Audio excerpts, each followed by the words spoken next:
नमस्कार दोस्तों, मेरा नाम हिमांशु दीपक है।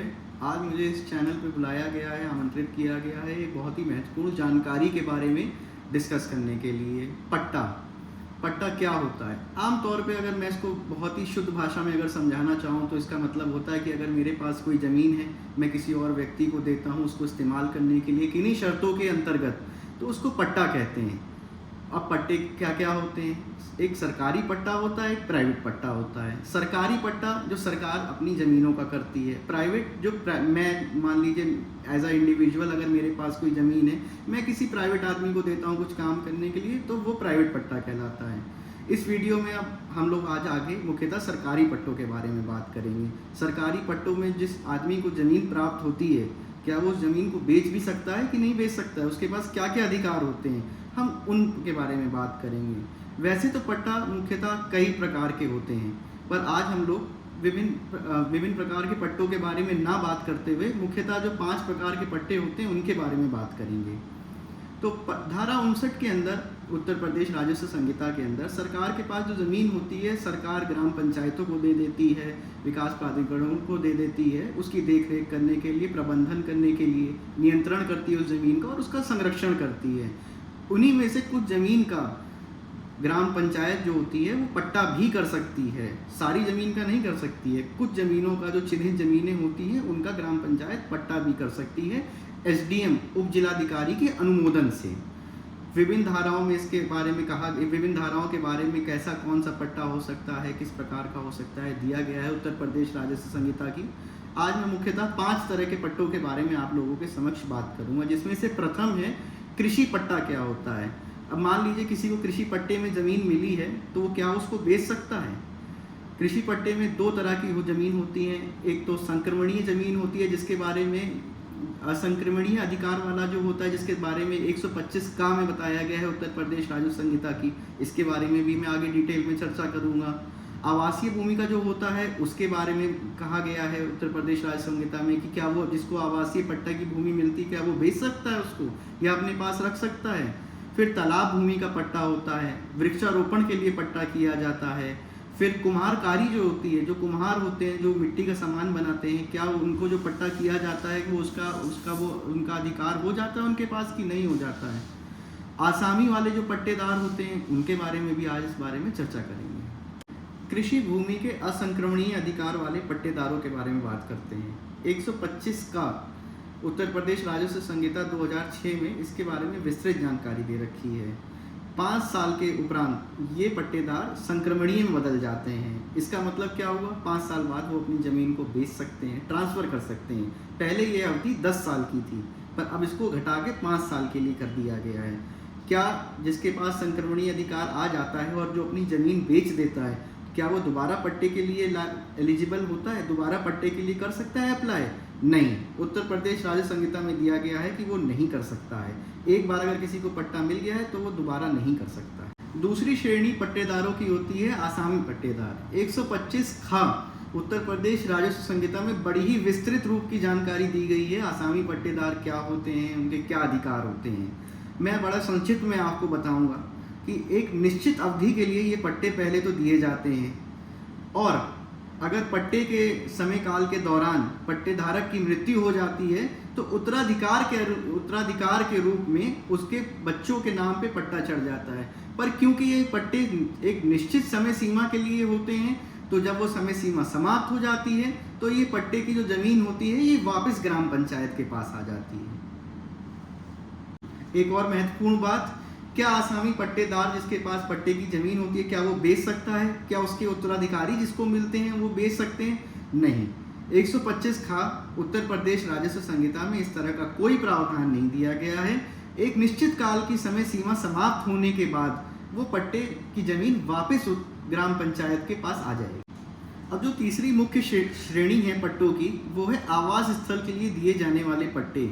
क्योंकि अब आबादी बढ़ रही है, लोगों के पास ज़मीन कम है, तो ग्राम पंचायत को धारा 64 उत्तर प्रदेश राजस्व संहिता के अंतर्गत अधिकार दिए गए हैं कि पात्र लोगों को अधिकतम 200 वर्ग मीटर तक ज़मीन निःशुल्क दे सकती है ग्राम पंचायत घर बनाने, आवास बनाने के लिए। तो अब हम इसके बारे में थोड़ा और विस्तृत बताएंगे कि इसमें क्या क्या उनके अधिकार होते हैं, जो पात्र लोग जिनको ज़मीन आवंटित होती है। तो पहला तो इसमें सबसे पहला ये है कि 3 साल के अंदर अगर किसी को ज़मीन आवंटित की जा रही है उसको उसमें मकान बनाना होता है।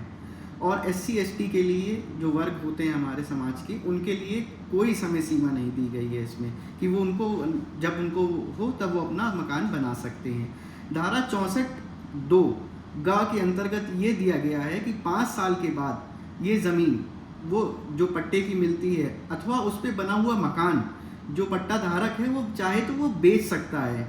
उत्तराधिकार के नियम भी इस पर लागू होते हैं। अगर मान लीजिए पट्टे की समय सीमा मतलब 5 साल की समय सीमा के अंदर अगर पट्टा धारक की मृत्यु हो जाती है तो उसके बच्चों पे उसके बच्चों के नाम पे पट्टा ट्रांसफ़र हो जाएगा उत्तराधिकारों के नियम के अंतर्गत।